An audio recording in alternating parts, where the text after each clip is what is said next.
High বন্ধুরা, আসসালামু আলাইকুম। কেমন আছেন সবাই? আশা করছি সবাই ভালো আছেন। আলহামদুলিল্লাহ আমিও ভালো আছি।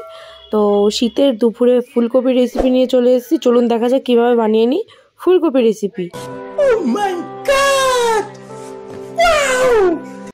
এখানে হচ্ছে আমার বোন রেসিপিটা করবে। তো কড়াই বসিয়ে নিয়েছে, কড়াইয়ের মধ্যে তেলটা গরম হয়ে গেছে। এবারে কপিগুলো দিয়ে নিতে হবে। কপি আর আলু একসাথে রাখা ছিল, সেটা দিয়ে দিয়েছি। তো শীতকালে সবার বাড়িতেই কপি হয়।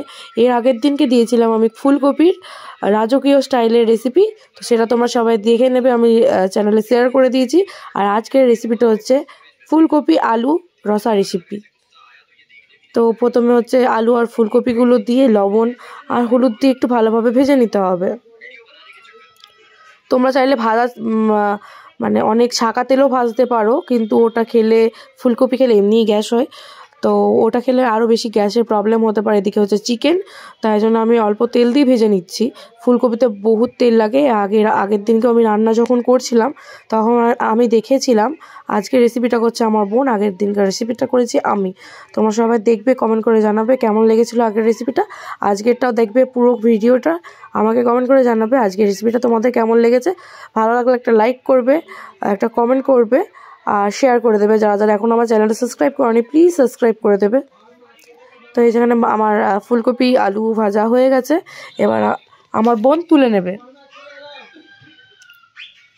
তো এই যেখানে ভাজা হয়ে গেলে তুলে নিয়ে আবারও কড়াইয়ের মধ্যে দিয়ে দিতে হবে তেল। তো তেলটা গরম হয়ে গেলে দিয়ে দিতে হবে পেঁয়াজ পরিমাণ মতন। তো পেঁয়াজটাকে একটু ভাজা ভাজা করে নিতে হবে নেড়ে নেড়ে।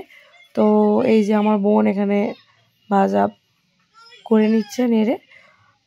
তো প্রায় হয়ে গেছে ভাজা। এই পর্যায়ে দিয়ে দিতে হবে, যখন একটু ব্রাউন ব্রাউন কালার হয়ে আসবে পেঁয়াজটা, আদা রসুন আর জিরের পেস্ট। এরপর দিয়ে দিতে হবে স্বাদ অনুসারে লবণ। তারপর একটু জল দিয়ে দিতে হবে। আর এই যে মশলা আদা রসুনের পেস্ট যখন তেলের ওপরে দেবে তখন গায়ে ছিটকায় অনেক, তো একটু লবণ দিয়ে দিলে কিন্তু এই সমস্যাটা আর হবে না। আর সামান্য একটু জল দিয়ে নিয়েছিল ও। এরপরে দিয়ে দেবে হলুদের গুঁড়ো আর গুঁড়ো লঙ্কার গুঁড়ো। এখানে একটু কম হয়ে গেছিলো বলে আর একটু দিয়ে নিতে হবে।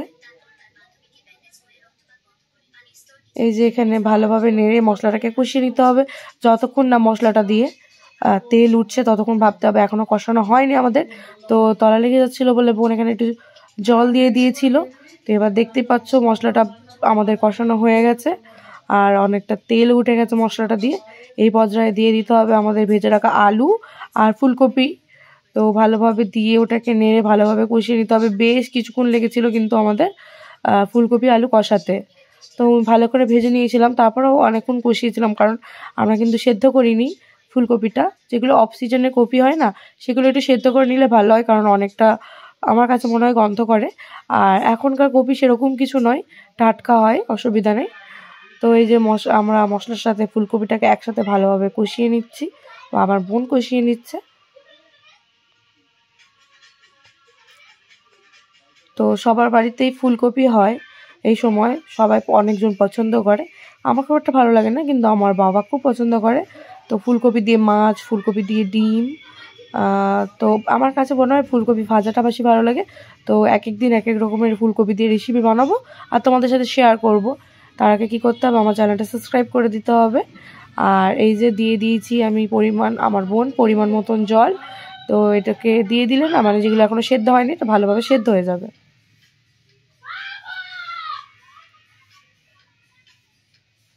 একটু জলটা ফুটে গেছে। এখানে আমার বোন বললো লবণটা একটু কম দেওয়া হয়ে গেছে, ওই জন্য স্বাদ অনুসারে আবারও একটু লবণ দিয়ে দিল। আর এবার দিয়ে দেবো আমি হচ্ছে ঢাকা।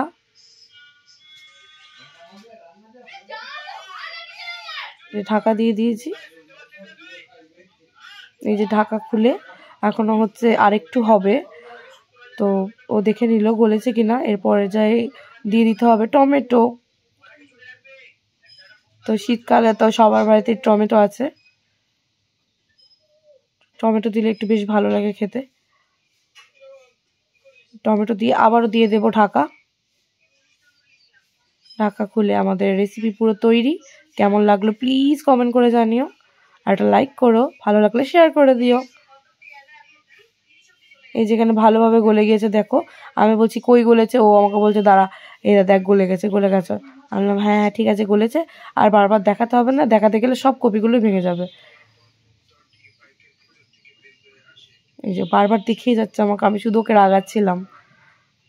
তো এই যে দেখতে পাচ্ছ, তো এটা হচ্ছে ফুলকপি আলুর রসা। কেমন লাগলো প্লিজ কমেন্ট করে জানিও। আমি খাই না, তারপরেও কিন্তু আমার কাছে ভালো লেগেছিল। Thank you for watching. সবাই ভালো থাকবে, সুস্থ থাকবে। বাই বাই বন্ধুরা।